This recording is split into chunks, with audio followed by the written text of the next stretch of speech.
Ele fez e faz sucesso dentro dos campos, defendendo os dois times da capital. Mas foi no Figueirense que o nosso entrevistado se transformou em ídolo. Atacante matador, alto, bom cabeceador, polêmico e muito querido na comunidade, principalmente na Grande Florianópolis. O nosso entrevistado de hoje é a grande fera Albeneir. Tudo bem? Tudo certo. Obrigado pelo querido. Legal, bacana. As pessoas, você é tão querido entre o meio do futebol e na cidade que as pessoas muitas vezes te chamam de Bena. É um apelido que você carrega desde quando? É um apelido carinhoso que o pessoal, né, já de Belo Horizonte já. Mas quando eu cheguei em Florianópolis, o pessoal começava a me chamar de Beni. Depois veio o Bena. Albeneir. Aí colocaram um A. Bena, e ficou. Estamos falando isso de 34 anos atrás? Exatamente. Era uma outra cidade?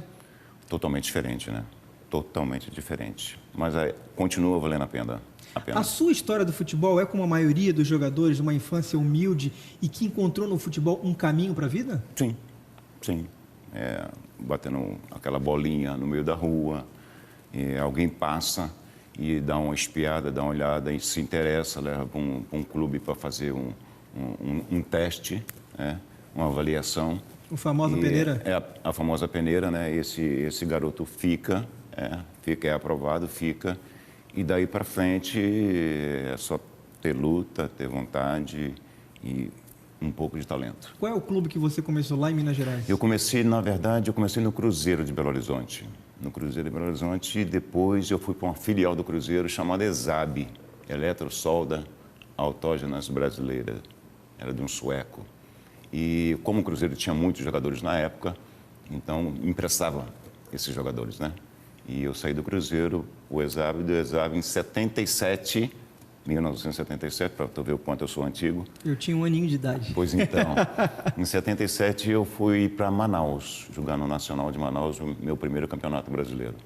E você se lembra, na sua memória, quando você chegou a primeira vez em Florianópolis, qual foi a sensação de ver a ilha, de ver a ponte? É uma atmosfera completamente diferente de Minas Gerais. Me lembro, eu não posso esquecer desse dia.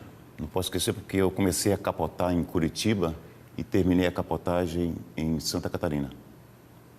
Eu capotei meu carro na divisa do Paraná com Santa Catarina. Você que estava dirigindo? Eu estava dirigindo. Eu com o supervisor do lado, o Paulinho Alves. Então, uma poça de óleo escorregou e Opala não tem como segurar. Balançou a traseira, não tinha como segurar. Foi no acostamento, bateu a roda e virou. Comecei num estado e terminei no outro. E vim para Florianópolis de carona. No Fusca, um senhor muito gentil me deu uma carona para mim ir para o Paulinho. E ali mesmo quase morremos. O senhor de óculos, aquele óculos assim, à noite, o cara dirigindo, eu digo, eu não vou chegar naquele lugar.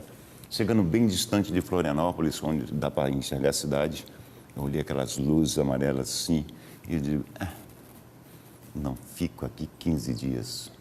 Já lá se vão 34 anos. Que interessante essa história. Mas é assim. Eu pensei que não iria ficar... E você veio para Florianópolis para jogar no Figueirense? Por empréstimo do Atlético Paranaense para o Figueirense. Emprestado do Cruzeiro para o Atlético Paranaense, do Atlético Paranaense para o Figueirense. E a metade do ano, né? Super bem recebido, com churrasco na casa de um, almoço na casa do outro. Aquela coisa do catarinense, né? Acolher. E fui ficando. No final do ano, fui embora para Belo Horizonte. Voltei para o Cruzeiro. Houve um interesse do Mário César Campos, do Avaí, em contactar com Belo Horizonte e me trazer para o Avaí em 82. Mas só que o Antônio Paulo Remor, que hoje é prefeito de Antônio Carlos, ele foi a Belo Horizonte, antecipou o Avaí e me comprou meu passe. No dia do aniversário dele, deu de presente para o Figueirense. E essa identificação foi imediata?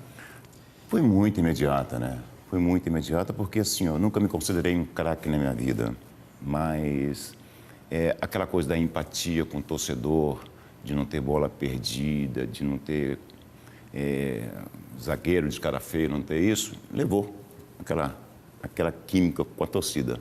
Com a torcida e aí com o pessoal de Florianópolis. Albeneir, 1,95 m e apesar de ser um pouco jovem, eu me lembro muito bem de você jogar. O futebol hoje, ontem eu estava assistindo um jogo e eu vejo o quanto o futebol mudou. Hoje a correria é muito grande, a bola chega no pé de um jogador e já chegam 2, 3. Naquela época era um futebol mais cadenciado, a coisa era diferente. Futebol muito força hoje em dia, né? Muito força e muito... Físico.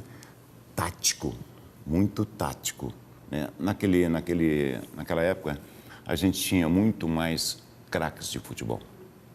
Hoje é muito raro você, num clube, ver 1 ou 2 jogadores que façam a diferença. Antigamente, a gente tinha muito mais. A gente tinha muito mais num clube só. Você, atleta, com a sua memória, acha que conseguiria se adaptar ao futebol atual? Olha, como eu te falei antes, eu nunca me considerei um craque, mas eu levava vantagem em algumas coisas com os meus adversários. Eu treinava muito velocidade. Eu fazia 100 metros em 9 segundos. Eu fazia 400 metros em 1 minuto. Então eu brincava disso, eu brincava nos treinos de velocidade. Tinha algum time de futebol adversário que você gostava, que te dava mais prazer de fazer? Não. Para mim eram todos iguais. Para mim é tudo igual. Tudo igual porque valem 3 pontos. Naquela época valiam 2. Valiam 2 pontos, né? Valiam 2, hoje valem 3. Mas continua sendo a mesma coisa. O respeito tem que existir, mas você está ali para quê? Para cumprir ordens e divertir. Você é um cara muito bem articulado, tem uma voz muito bonita. Obrigado. Quando você saiu das 4 linhas do gramado, nunca houve um convite profissional para comandar um programa de rádio ou estar envolvido dentro do futebol, no rádio esportivo? A imprensa catarinense sempre foi muito generosa, muito gentil comigo.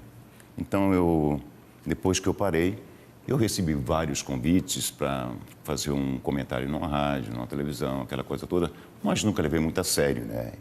Devia, hein? Essa voz nunca levei muito a sério, porque eu acho que eu não me encarno muito nisso não, sabe? Eu gosto de conversar, gosto de dar opinião, aquela coisa toda, mas eu acho que não seria muito legal, não. Mas você ainda respira o futebol? Por exemplo, outro dia eu vi uma entrevista do Roberto Alves, ele falou, quando acabar a minha carreira profissional, eu não quero mais nem passar perto de um estádio de futebol, porque ele acha que o ciclo dele, dentro do esporte, mais ou menos se encerra ali.